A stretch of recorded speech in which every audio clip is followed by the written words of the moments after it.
Imagine a company so powerful it controlled 10% of every single dollar Americans spent on groceries. A company that, at its peak, operated 16,000 stores across the country, more locations than McDonald's, Starbucks, and Subway have in the US today, combined. This company invented the modern grocery store. It pioneered self-service shopping. It was the Amazon of its era, feared by competitors, loved by customers, and seemingly untouchable. And then it collapsed, not once, but twice. Filing for bankruptcy in 2010, crawling its way out, burning through nearly $500 million in emergency funding, and then filing for bankruptcy again just 3 years later. By November 2016, every single store was gone. 156 years of American retail history erased. This is the story of the Great Atlantic and Pacific Tea Company, better known as A&P, and the catastrophic mistakes that destroyed it. The year is 1859. Two men, George Gilman and George Huntington Hartford, open a small storefront at 31 Vesey Street in New York City. They're not selling groceries, they're selling tea, and they're selling it cheap. By cutting out the middlemen and buying directly from importers, they undercut every tea merchant in the city.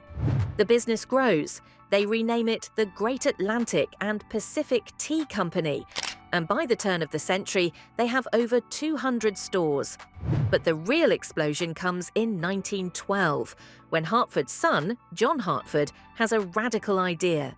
He creates something called the economy store. These weren't the ornate shops with delivery boys and credit accounts that Americans were used to. These were stripped down, bare-bones, cheap stores. No deliveries, no credit, no frills, just low prices.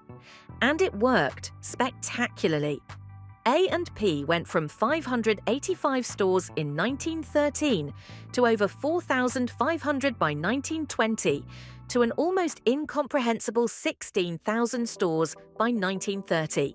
The chain hit $2.9 billion in sales. They were the largest retailer on the planet. Now think about how insane that is. In an era of mom-and-pop corner shops where you had to visit the butcher, the baker, and the grocer separately, A&P put everything under one roof. They manufactured their own brands: Ann Page canned goods, Jane Parker baked goods, 8 o'clock coffee. They were vertically integrated before that was even a buzzword. In 1936, A&P opened one of America's first true self-service supermarkets in Braddock, Pennsylvania. Customers could browse the aisles and pick their own products, revolutionary for the time, and by the late 1940s, A&P was capturing 10 cents of every grocery dollar spent in America. They were untouchable. So what went wrong? Everything. And it started from the inside. John Hartford and his brother George were the brains behind A&P's dominance. John was the operational genius, the man who understood that low margins and high volume was the future. George handled the finances. Both brothers died in the 1950s. And when they did, control passed to the Hartford heirs, people who were far more interested in collecting fat dividend checks than reinvesting in the business. Capital improvements slowed, innovation stalled, and the company that had invented modern grocery retailing suddenly stopped evolving. This wasn't just bad luck. This was a failure of succession planning that would haunt A&P for decades. After World War II, something massive happened in America. The suburbs exploded. Millions of families moved out of the cities and into newly built neighborhoods with wide streets and open land. Every smart retailer followed them. New supermarket chains were racing to build big, bright, modern stores in suburban shopping centers. A&P, they stayed put. Their store base was overwhelmingly urban: old buildings, small footprints, aging infrastructure. While competitors were building where the customers were going, A&P kept doubling down on where the customers used to be. By the 1960s, their stores looked and felt like relics. And shoppers noticed. In 1969, A&P made one of the most baffling decisions in retail history. They shut down their entire Southern California operation. California, the fastest-growing consumer market in the entire country, the state that would go on to define American retail trends for the next half-century. A&P walked away from it completely, while competitors like Safeway and Kroger invested heavily in Western expansion. A&P voluntarily surrendered the most valuable real estate in American grocery. It was a retreat they would never recover from. By the early 1970s, A&P knew it was in trouble. Sales were declining, stores were aging, they needed a fix, fast. So in 1972, they rolled out something called WEO, Warehouse Economy Outlet. The idea was to convert their existing stores into deep discount warehouse-style locations. On paper, it made sense. In reality, it was a catastrophe. Here's the problem: a warehouse discount model only works with high volume, and A&P stores were small, old, and located in low-traffic urban areas. They didn't have the volume to support razor-thin margins. The stores came across as dirty, understocked, and chaotic, not bargain-savvy. Between 1972 and 1975, A&P went from 3,400 stores to just over 2,000.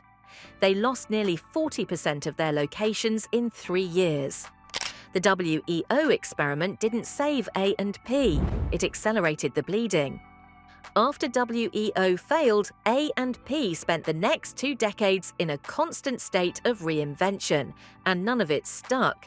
A-Mart plus stores, Family Mart, Superfresh, Future Store, Sava Center. They launched format after format after format, never committing to a clear identity. Meanwhile, competitors like Kroger focused on consistency. Kroger didn't chase gimmicks. They invested in their existing stores, built loyalty programs, and executed the fundamentals. That consistency gave them 46 consecutive quarters of same-store sales growth. A&P, on the other hand, was a company that didn't know what it wanted to be, and if you don't know what you are, your customer definitely doesn't either. In 2007, desperate to regain relevance, A&P acquired rival chain Pathmark. It was supposed to make them the dominant grocery force in the New York metro area. Instead, it saddled them with massive debt and a portfolio of underperforming stores. Pathmark had its own problems: aging locations, thin margins, declining customer loyalty. A&P essentially bought another company's problems and added them to their own. The debt from the Pathmark deal became a financial anchor that A&P could never shake. Within 3 years, they filed for Chapter 11 bankruptcy.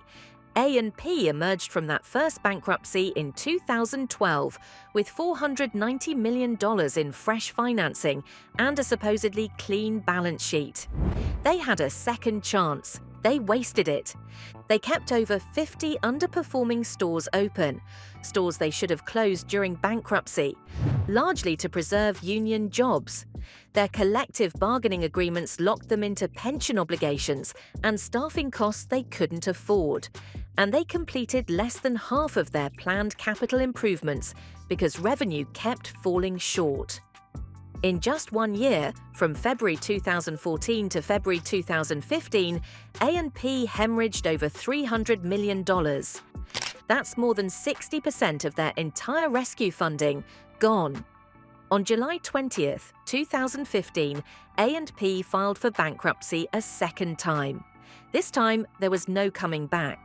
They sold off stores to Stop & Shop, Acme, and Key Food, and by November 2016, the last A&P location closed forever. A&P didn't die because of one single mistake. It died because of a pattern, a refusal to adapt, repeated across decades. They lost their visionary leaders and replaced them with dividend collectors. They ignored the suburbs. They abandoned California. They chased gimmick formats instead of building consistency.